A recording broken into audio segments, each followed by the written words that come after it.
The conversation is, where should young people actually invest their money? Because when people are talking about, oh, you should spend all your seeds, you should save, you should invest. How should they structure it? Like, what exactly should they invest in?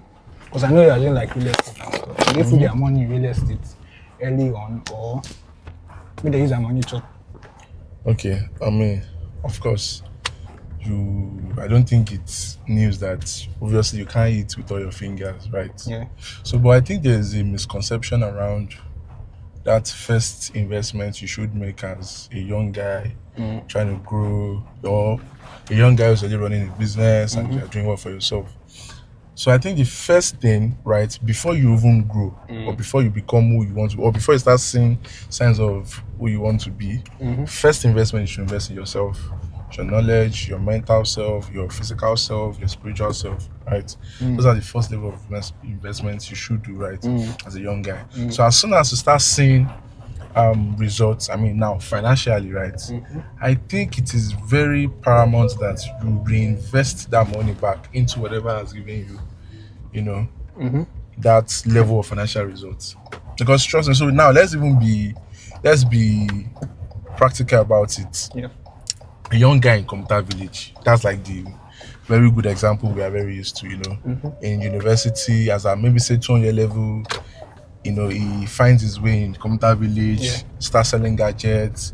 2 years down the line, he's already doing, a revenue of about 2-3 million, in revenue. He's doing profit of about 1.5 million, because I think they do that much. I don't really know the math, but you see good money, right? So he's doing about 50% profits.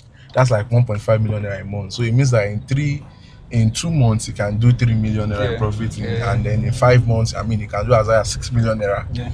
So a young guy making that money, if you go back to your parents or any elderly person around you, the first thing they'll tell you is invest it and in what? Lorale.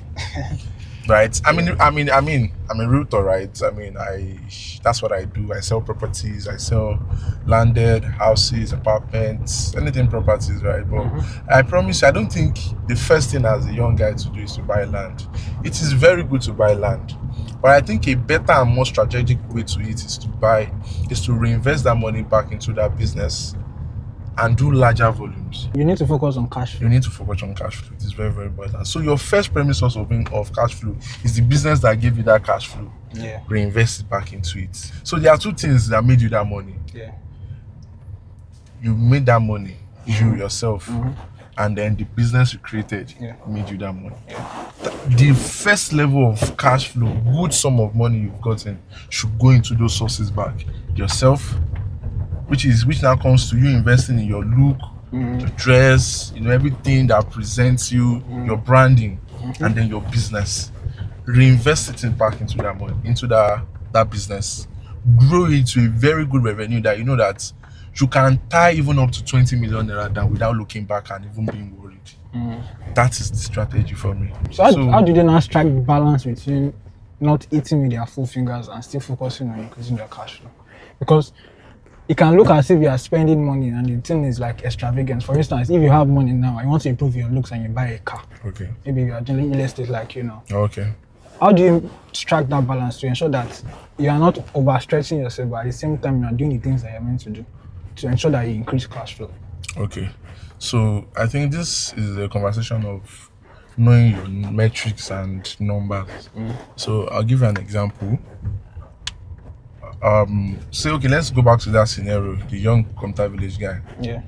To be fair, for somebody who is in Computer Village, a young guy who's in school, you're making good money, good 2 million naira, 3 million naira in profits. In per month, right? Yeah. It means that you can comfortably buy yourself a 10 million naira car. Yes. In fact, 15 million naira. Yes. In 1 year, if you work towards it, you generate 15 million, you buy a car. But it is important that if you are doing a total revenue of about 3 million naira monthly without a car. Yeah. The moment you want to make that decision of bringing a car into the picture, certain questions you must ask yourself: how will it directly impact increase my revenue? what is the impact of this? Do a real calculation, because right now I'm doing this without a car. Does it have a direct Oh.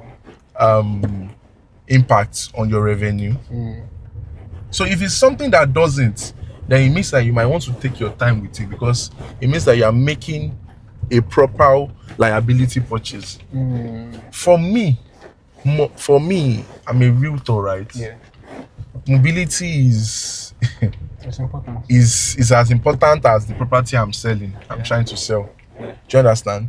So, in fact, an office space is even less important than a car for me. You basically live in your car, sir. Do you understand? Yeah. So it makes sense for me to even put my first profit loop of cash that I'm getting into buying a car. Yeah. So that somebody that is doing remote work now. So exactly. So now let's take it to somebody that is doing remote work. You just need to look at your finance. Does this and then it depends on your financial goals, what you plan to do at the moment. If somebody who is a remote worker has to, your focus is getting yourself a very, very conducive space that can times 10 your productivity. That is your focus in your first 2, 3, 4, 5 years. And then your gadgets. Exactly. Your laptop, your system. Do you understand? So that is how you just need to look at it. So, that's what I think. All right. Thank you. Could you